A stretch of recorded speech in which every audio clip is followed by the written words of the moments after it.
Assalamualaikum warahmatullahi wabarakatuh, Bapak Ibu yang budiman. Pada kesempatan kali ini kami akan memberikan penjelasan mengenai pelindungan pekerja migran Indonesia. Penjelasan ini didasarkan pada Peraturan Pemerintah Nomor 59 Tahun 2021. Pelindungan pekerja migran Indonesia dibagi menjadi 3 bagian, yaitu pelindungan pekerja migran Indonesia sebelum bekerja, kemudian pelindungan pekerja migran Indonesia selama bekerja, dan pelindungan pekerja migran Indonesia setelah bekerja. Tujuan dari pelindungan pekerja migran Indonesia ini adalah untuk menjamin pemenuhan hak pekerja migran Indonesia sebelum bekerja, selama bekerja, dan setelah bekerja.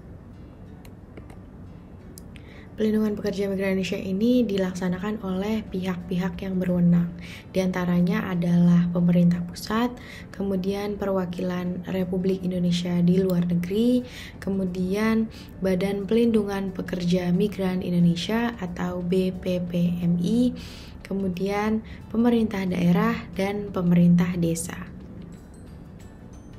Subjek yang dituju dalam pelindungan pekerja migran Indonesia diantaranya adalah calon pekerja migran Indonesia atau pekerja migran Indonesia yang ditempatkan oleh perusahaan penempatan pekerja migran Indonesia atau PPPMI. Kemudian juga untuk perusahaan yang menempatkan pekerja migran Indonesia untuk kepentingan perusahaan sendiri dan pekerja migran Indonesia secara perorangan. Yang akan dibahas pada video kali ini adalah pelindungan pekerja migran Indonesia sebelum bekerja. Pelindungan pekerja migran Indonesia sebelum bekerja meliputi perlindungan administratif dan pelindungan teknis. Untuk pelindungan administratif paling sedikit meliputi kelengkapan dan keabsahan dokumen penempatan dan penetapan kondisi dan syarat kerja. Sedangkan untuk pelindungan teknis paling sedikit meliputi pemberian sosialisasi dan diseminasi informasi. Informasi tersebut meliputi hak dan kewajiban pekerja migran Indonesia dan anggota keluarganya, kemudian lowongan kerja, jenis pekerjaan, pemberi kerja, lokasi lingkungan kerja, dan kondisi kerja. Kemudian juga informasi mengenai program, cara mengakses, dan mekanisme klaim untuk jaminan sosial. Kemudian prosedur migrasi yang resmi meliputi syarat, tata cara, dan tahapan migrasi aman. Kemudian biaya penempatan sesuai dengan ketentuan. Kemudian kerentanan pekerja migran Indonesia terhadap perdagangan orang, sindikat narkotika, bahaya radikalisasi, dan gangguan kesehatan termasuk kesehatan reproduksi perempuan serta kesehatan jiwa. Kemudian informasi mengenai hukum dan budaya di negara tujuan penempatan. Kemudian perjanjian penempatan dan perjanjian kerja. Selanjutnya daftar perusahaan penempatan pekerja migran Indonesia dan mitra usaha yang terbaru. Dan yang terakhir adalah daftar negara yang menjadi tujuan penempatan dan negara yang dilarang untuk menjadi tujuan penempatan. Kemudian kembali kepada pelindungan teknis. Pelindungan teknis yang kedua yaitu peningkatan kualitas calon pekerja migran Indonesia melalui pendidikan dan pelatihan kerja. Juga ada jaminan sosial, kemudian fasilitasi pemenuhan hak calon pekerja migran Indonesia, kemudian penguatan peran pegawai fungsional pengantar kerja, kemudian pelayanan penempatan di layanan terpadu satu atap atau LTSA, pekerja migran Indonesia, dan yang terakhir adalah pembinaan dan pengawasan. Kemudian poin berikutnya yaitu kelengkapan dan keabsahan dokumen penempatan.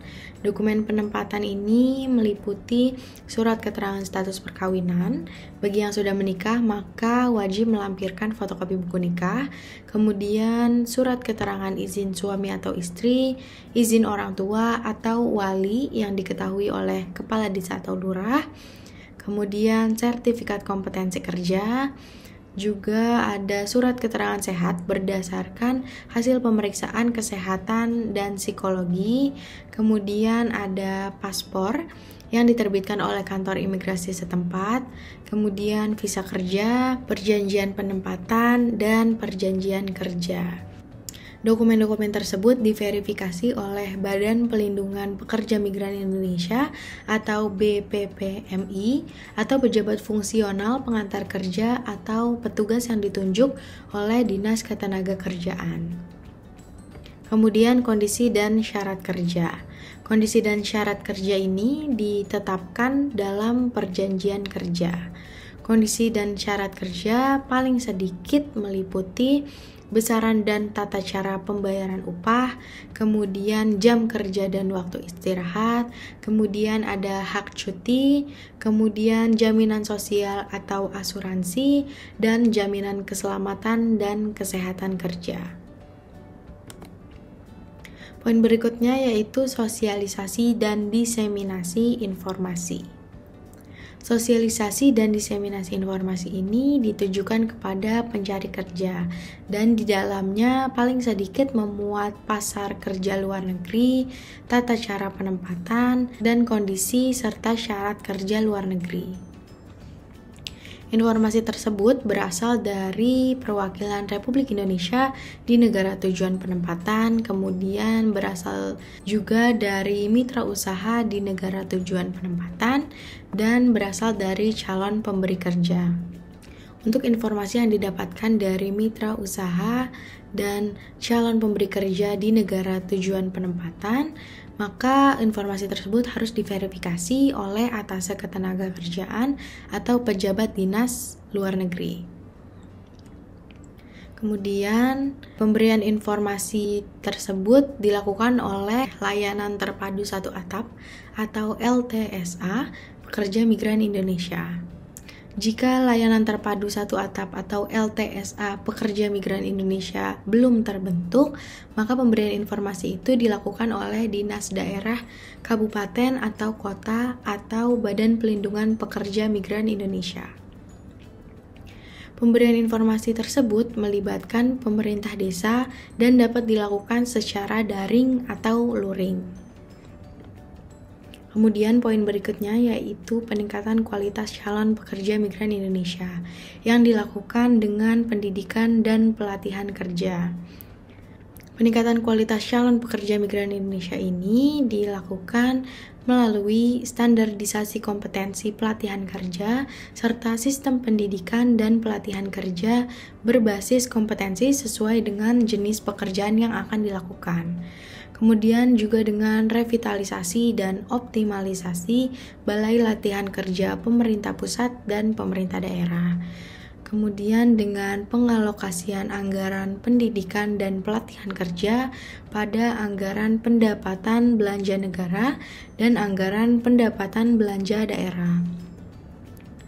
Dan yang terakhir adalah dengan penyediaan sarana dan prasarana pelatihan kerja yang layak bagi pekerja migran Indonesia yang menjalani pendidikan dan pelatihan.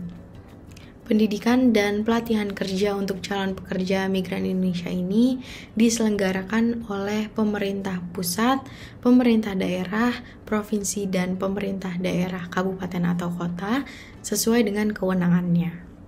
Penyelenggaraan pendidikan dan pelatihan kerja dapat bekerja sama dengan lembaga pendidikan dan lembaga pelatihan kerja milik pemerintah atau swasta yang terakreditasi.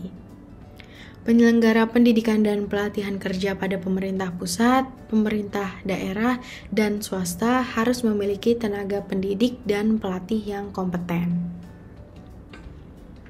Kemudian poin berikutnya yaitu jaminan sosial.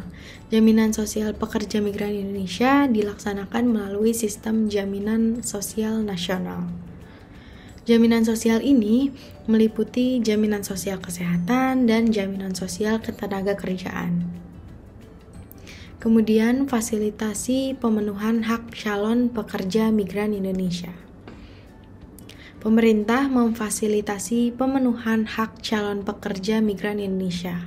Fasilitas tersebut meliputi pelayanan penempatan, pelayanan informasi pendampingan dan bantuan hukum, pelayanan informasi pelaksanaan pendidikan dan pelatihan kerja, pelayanan informasi jaminan sosial, penyelenggaraan pendidikan dan pelatihan kerja, serta pendampingan dan bantuan hukum.